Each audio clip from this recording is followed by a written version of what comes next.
अस्सलाम वालेकुम रहमतुल्लाहि व बरकातुहू। आप देख रहे हैं टॉप 10 विद JNM और मैं हूं गुलाम नबी मदनी। दुनिया भर से आज की 10 बड़ी और इंतहाई अहम खबरें जिन पर आज हम बात कर रहे हैं। नाज़रीन किराम, आज 2 सितंबर 2020 है और आज दिन है बुध का। ये टॉप 10 विद JNM का दोपहर का बुलेटिन है। खबरों का सिलसिला शुरू कर लेते हैं। जो आज की पहली बड़ी खबर है ये मकबूजा कश्मीर से है। नाज़रीन किराम, मकबूजा कश्मीर के अंदर इसराइल की यहूदी आबादकारी की तरह मोदी दहशतगर्द की हुकूमत हिंदुओं की आबादकारी कर रही है। ताज़ा तरीन रिपोर्ट जारी हुई है जिसमें कहा जा रहा है कि 12.5 लाख से जायद हिंदुओं को डोमिसाइल जारी कर दिए गए हैं। गुज़श्ता 13 महीनों से कश्मीर का मुहासरा भी जारी है। आज भी सर्च ऑपरेशन के नाम पर 6 कश्मीरी नौजवानों को गिरफ्तार कर लिया गया है और हमले भी कश्मीरियों के खिलाफ भारत की दहशतगर्द फौज के जारी हैं। जबकि नाज़रीन का मकबूजा कश्मीर से एक और खबर यह सामने आ रही है कि पुलवामा हमला हुआ था जिसका इल्ज़ाम पाकिस्तान पर और कश्मीर के फ्रीडम फाइटर्स पर या कश्मीरियों पर लगाया गया। लेकिन इस हवाले से ताज़ा तरीन खबर सामने आ रही है कि पुलवामा हमले के अंदर जो तफसीलात फराहम की गई हैं वो जाली हैं। यहाँ तक के शनाख्ती कार्ड जाली हैं, उनके नंबर्स जाली हैं और इसी तरह से जो अकाउंट्स तफसीलात दी गई हैं वो भी फेक निकली हैं। इससे अंदाज़ा लगा सकते हैं कि भारत ने पुलवामा हमले की आड़ में पाकिस्तान पर गुज़श्ता साल नाकाम जारियत की थी, जिसके रद्द-ए-अमल में भारत ने अपने 3 जंगी जहाज़ों को तबाह करवाया था। और अब भी पाकिस्तान के खिलाफ भारत इल्ज़ाम लगा रहा है, कश्मीरियों के खिलाफ इल्ज़ाम लगा रहा है। लेकिन हकीकत यह है कि मोदी दहशतगर्द ने खुद ही अपनी फ़ौज पर हमला करवाया और इसमें दर्जनों भारतीय फौजियों को मार दिया गया। मोदी तारीख का, भारत की तारीख का बदतरीन वज़ीर आज़म है जिसने सबसे ज़्यादा अब तक के 6 से 8 सालों के दौरान भारतीय फौज को पाकिस्तान के सामने चीन से, कश्मीरियों से और दीगर जो ममालिक हैं उनसे सरहदों पर मरवाया है। आगे बढ़े नाज़रीन काम, जो आज की दूसरी बड़ी खबर है ये अफगानिस्तान से है। नाज़रीन काम, अफगानिस्तान के अंदर तालिबान के कैदियों को आज मुकम्मल तौर पर रिहा कर दिया जाएगा। काबुल हुकूमत का दावा सामने आ रहा है। इसके अलावा एक खबर यह भी सामने आ रही है कि अफगानिस्तान से जो काबुल इंतज़ामिया का मुसालहाती वफद है या 48 रुकनी कमेटी है वो भी, उनको भी इजाज़त दे दी गई है कि वो दोहा रवाना हो जाएं। यही वजह है दोहा के अंदर तैयारियां मुकम्मल कर ली गई हैं और 10 सितंबर से पहले इंटर अफगान मुज़ाकरात का राउंड शुरू हो जाएगा। इसके अलावा खबरें सामने आ रही हैं कि तालिबान के मुख्तलिफ सूबों में, पुलचरखी के अंदर, नंगरहार के अंदर, बल्ख के अंदर, गजनी के अंदर, फारियाब के अंदर, बादगीस के अंदर और इसी तरह से दीगर मुख्तलिफ सूबों के अंदर कार्रवाइयों के दौरान तकरीबन 9 के करीब एहलकार मारे गए हैं। 3 टैंक तबाह करने का दावा किया जा रहा है। साथ साथ भारी साजो सामान भी तालिबान ने कब्जे में लिया है। आगे बढ़ लेते हैं काम, जो आज की तीसरी बड़ी खबर है ये भारत और चीन की जंग और तनाज़े के हवाले से है। नाज़रीन काम, ताज़ा तरीन खबर सामने आ रही है कि भारत ने चीन के खिलाफ जंगी जहाज़ों को, फौजी साजो सामान को और इसी तरह से भारी जो असलहा है उसे सरहद पर पहुंचाना शुरू कर दिया है। भारतीय मीडिया के मुताबिक भारतीय फौज का प्लान यह है कि जंगी साजो सामान फौज को अगले मोर्चों पर पहुंचाकर चीन के खिलाफ प्रेशर डाला जाए और ज़रूरत पड़ने पर चीन पर हमला कर दिया जाए। इसके अलावा खबर यह है कि आज फिर भारत के आला सतही फौजी कमांडर चीनी अहदेदारों से मिले हैं, लेकिन यह मुलाकात भी दर्जनों मुलाकातों की तरह बेनतीजा रही है और कशीदगी और तनाज़ा ताहाल जारी है। इसके अलावा खबर यह है कि भारत की अपोजिशन जमातें, बिलखुसूस कांग्रेस की जानिब से मोदी से मुतालबा किया जा रहा है कि अवाम को हक़ाइक़ बताए जाएं कि चीन ने कितने इलाके पर भारत की कब्जा कर रखा है, कितने फौजी मारे गए हैं, सूरत हाल लद्दाख के अंदर क्या चल रही है और सिक्किम के अंदर क्या सूरत हाल है, सिलीगुड़ी कॉरिडोर पर क्या हो रहा है और नेपाल के साथ बॉर्डर पर क्या चल रहा है। नाज़रीन काम, हमारी इतलात ये हैं कि आने वाले चंद दिन इंतहाई अहम हैं चीन और भारत के दरमियान झड़प के हवाले से और इस वक्त दोनों तरफ से मिलिट्री आमने सामने है। हाई अलर्ट है। पाकिस्तान की फ़िज़ाइया और फौज भी सरहदों पर, बॉर्डर पर जो ऑपरेशन है, पेट्रोलिंग है वो कर रही है और हाई अलर्ट है। आगे बढ़ लेते हैं काम, जो आज की चौथी बड़ी खबर है ये तुर्की, अमरीका और सूडान से है। नाज़रीन काम, खबर सामने आ रही है कि तुर्की के खिलाफ जनूबी कब्रस को भड़काने के लिए अमरीका ने कब्रस के खिलाफ जो असलहे की पाबंदियां थीं उन्हें हटा दिए है। अब जनूबी कब्रस दुनिया भर से अमरीका से असलहा खरीद कर तुर्की के खिलाफ इस्तेमाल कर सकता है। तुर्की ने इस अमल की शदीद मजम्मत की है और कहा है कि अमरीका और उनके इत्तेहादी यूरोप जानबूझकर तुर्की के खिलाफ बागियों को, दहशतगर्दों को सपोर्ट कर रहे हैं।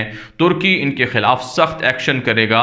इसके अलावा खबर यह है कि बहरे रूम के अंदर इस वक्त हालात कशीदे हैं। तुर्की की जंगी मशकें जारी हैं और यूरोप, फ्रांस, अमरीका भी मुश्तरका तौर पर तुर्की के सामने सलीबी जंग शुरू करने के लिए तैयार खड़े हुए हैं। इसके अलावा खबर यह है कि सूडान के अंदर जो बागियों के साथ या अलहदगी पसंदों के साथ जो अमन समझौता हुआ है, इसे खुशाइन करार दिया गया है। तुर्की की जानिब से तुर्क वज़ीर ख़ारजा या वज़ारत ख़ारजा की जानिब से बयान जारी हुआ है जिसमें इस मामले को सराहा गया है। आप जानते हैं सूडान के अंदर तुर्की का फ़ौजी अड्डा मौजूद है बहर अहमर के ऊपर, बहर अहमर पर नज़र रखने के लिए, और मज़ीद अफ्रीकी मुल्क के अंदर भी, अफ्रीका के अंदर भी तुर्की की पेशकदमी जारी है। आगे बढ़ लेते हैं जी काम। जो आज की 5वीं बड़ी खबर है ये इराक, फ्रांस और लबनान के मामलात के हवाले से है। नाज़रीन काम, फ्रांसीसी सदर इमानुएल मैक्रोन ने दौरा किया है इराक का। गैर एलानिया दौरा है, हंगामी दौरा है। वो इससे पहले दौरे पर पहुंचे थे लबनान में, जहां लबनान के सदर वज़ीर आज़म से मुलाकात हुई, लेकिन अवाम का एहतजाज था कि जो फ्रांस की साजिशें हैं, इस्तेमारी साजिशें, वो लबनान से बंद होनी चाहिए। अब नाज़रीन काम, खबर सामने आ रही है कि फ्रांसीसी सदर ने गैर मुतवक्के तौर पर गैर एलानिया दौरा किया है इराक का। इराक के आला हुकाम से मुलाकात हुई है, वज़ीर आज़म से मुलाकात हुई है। इराक में फ़ौजें पहुंचाने का प्लान है फ्रांस का, ताकि कुर्द बागियों के खिलाफ जो ऑपरेशन है तुर्की का, उसे रोका जाए। इसके अलावा खबर यह है कि लबनान के अंदर भी फ्रांसीसी फौजी आ चुके हैं और मशरिक़ वस्ता के अंदर तुर्की को रोकने के लिए अमरीका और रूस के बाद अब फ्रांस भी मैदान में आ चुके हैं, जिससे वाज़ेह होता है कि दुनिया का सबसे बड़ा दहशतगर्द मुल्क अमरीका और उनके इत्तेहादी एक मरतबा फिर मशरिक़ वस्ता के अंदर खून रेज झड़प या जंग शुरू करना चाहते हैं। इसलिए मुसलमानों को इकट्ठा होना चाहिए, बेदार होना चाहिए, पाकिस्तान को तुर्की की मदद करना चाहिए। आगे बढ़ लेते हैं काम। जो आज की 6ठी बड़ी खबर है ये इसराइल, मुत्तहिदा अरब इमारात और यमन से है।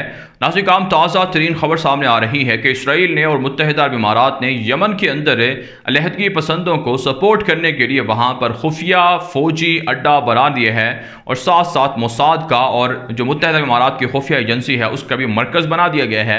इससे आप समझ सकते हैं यमन के अंदर UAE और इसराइल किस तरह से साजिशें कर रहे हैं। पाकिस्तान को घेरने के लिए भी इसराइल UAE तक, मुत्तहिदा अरब इमारात तक आ चुका है, ताकि गवादर पर नज़र रखी जाए। इसलिए नाज़रीन काम, ज़रूरत है कि इसराइल के इस जारहाना अज़ाइम को रोका जाए और उनके आगे बंद बांधा जाए। दूसरी जानिब खबर सामने आ रही है कि हूसियों ने दावा किया है कि जो सऊदी अरब के खिलाफ ड्रोन हमले किए गए हैं वो सऊदी अरब को यमन पर बमबारी से रोकने के लिए किए गए हैं। इसके अलावा नाज़रीन काम, फ़लस्तीन से खबर है कि मगरबी इलाके के अंदर वहाँ धमाका हुआ है, जिसके नतीजे में 2 फ़लस्तीनी ज़ख्मी हो गए हैं। साथ साथ खबर सामने आ रही है कि ईरानी सुप्रीम लीडर अली खामनाई ने शदीद तनकीद की है जैरड कोशनर के सऊदी अरब के दौरे पर, और इसी तरह से बहरीन और दीगर अरब रियासतों के दौरे पर, और इसे बगावत और गद्दारी और मुनाफकत करार दिया है। आगे बढ़ लेते हैं काम। जो आज की 7वीं बड़ी खबर है ये शाम से है। नाज़रीन काम, शाम के अंदर दरिंदा बशारुल असद ने गुज़श्ता 9 सालों के दौरान जहां लाखों शामियों को कत्ल किया और लाखों को जख्मी किया और करोड़ों शामियों को घर से बेघर किया और हिजरत पर मजबूर किया, वहीं एक ताज़ा रिपोर्ट के मुताबिक 1 लाख से ज़ायद शामी इस वक्त भी लापता हैं, जो 9 साला जंग का निशाना बने हैं, जिनमें 5000 से ज़ायद ख़वातीन शामिल हैं और 2000 से ज़ायद बच्चे शामिल हैं।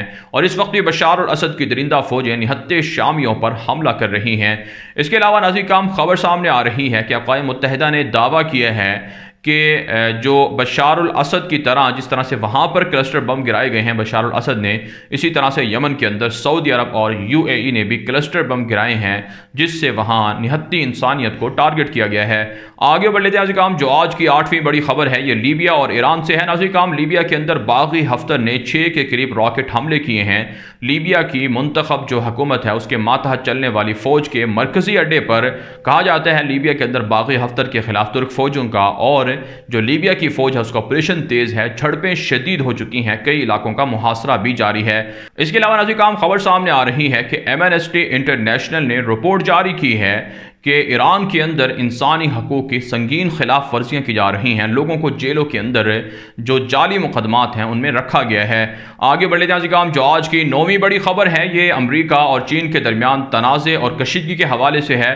नाज़रीन काम, पेंटागन ने दावा किया है कि चीन की जानिब से जोहरी हथियारों की तैयारी और जोहरी हथियारों के इजाफे का सिलसिला जारी है और रूस और अमेरिका के मुकाबले में समंदर, फ़िज़ा, यहाँ तक कि खला और इसी तरह से ज़मीन पर मार करने वाले मिसाइलों के तजर्बात चाइना की जानिब से किए जा रहे हैं, जिससे दुनिया के अमन को ख़तरात लाहिक हो चुके हैं। इस पर चाइना ने अमेरिका के इल्ज़ामात को मुस्तरद किया है और कहा है कि साउथ चाइना सी से अमेरिका निकल जाए और चीन के खिलाफ माशी पाबंदियाँ लगाने से बाज आ जाए। जबकि नाज़रीन खबर सामने आ रही है कि अमेरिका के अंदर फसादात जारी हैं, खून रेस फसादात के अंदर झड़पें हो रही हैं और झड़पों के अंदर कई लोग ज़ख्मी हुए हैं, रोज़ाना की बुनियाद पर गिरफ्तार हो रहे हैं। मीडिया में असल हक़ाइक़ और ख़बरें नहीं आने दी जाती हैं और ट्रंप की जानिब से पुलिस को शाबाश दी गई है ताकि वो मज़ीद वहाँ स्याह फामों पर हमले करते रहें। अमेरिका की तारीख़ में बदतरीन मुजाहरे हैं और बदतरीन खून रेस फसादात इंतखाबात के मौके पर बताए जा रहे हैं कि होंगे। आगे बढ़े नाज़रीन, जो आज की 10वीं बड़ी खबर है ये बेलारूस और ऑस्ट्रेलिया से है। नाज़रीन, ताज़ा तरीन खबर सामने आ रही है कि बेलारूस के अंदर वहाँ जो सदर हैं, जिसे डिक्टेटर कहा जाता है, यूरोप का आखिरी डिक्टेटर, उसके हमले जारी हैं। मुजाहिरीन की गिरफ्तारियों का सिलसिला है, 40 तलबा को गिरफ्तार कर लिया गया है। इतलात ये हैं कि अमरीका और रूस बेलारूस के अंदर खाना जंगी करवा रहे हैं और वहाँ अपने मफादात को समेटने के लिए, तहफ़्फ़ुज़ के लिए काम कर रहे हैं। लोग परेशान हैं। इसके अलावा ऑस्ट्रेलिया से खबर है कि कोरोना वबा की वजह से ऑस्ट्रेलिया की मईशत दिवालिया और गिरावट का शिकार है।